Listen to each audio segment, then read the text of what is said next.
For all the latest updates, subscribe to Newsline. Microsoft has said it was continuing talks with Chinese-owned video-sharing app TikTok to purchase its US operations following a meeting with President Donald Trump. Trump has threatened to bar the wildly popular app in the United States, citing national security concerns. Secretary of State Mike Pompeo had earlier said that the president was set to announce strong action against TikTok.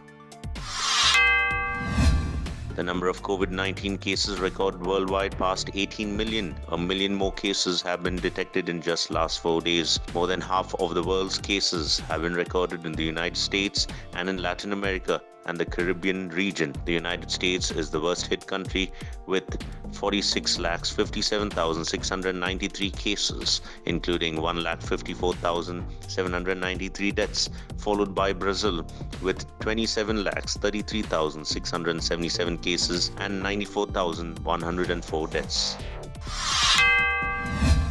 The number of deaths from COVID-19 in Iran is nearly triple what Iran's government had claimed. The government's own records appear to show almost 42,000 people died with COVID-19 symptoms up to 20th July versus 14,405 reported by its health ministry. The number of people known to be infected is also almost double official figures, 4,51,024 as opposed to 2,78,827.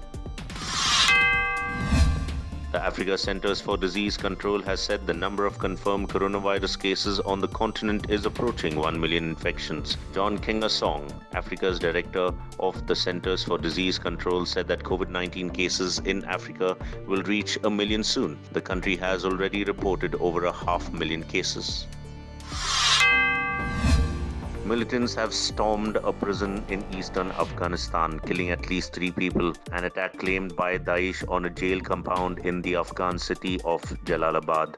A huge car bomb explosion was followed by at least 2 smaller blasts outside the government-run prison. Police then fought attackers who had taken up positions nearby.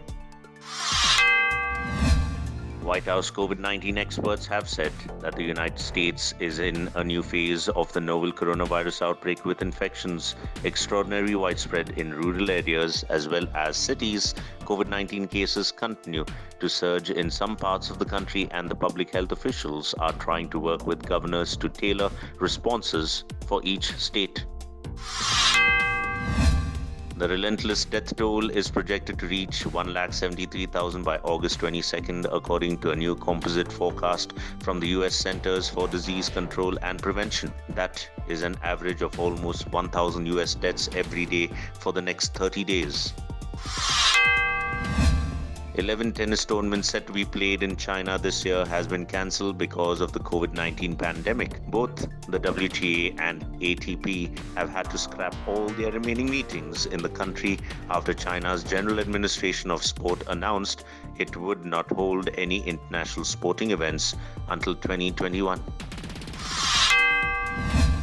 Chinese Foreign Minister Wang Yi announced a $1 billion loan to Latin America and Caribbean for COVID-19 vaccine access. Mexican President Andrés Manuel López Obrador thanked China after the loan announcement.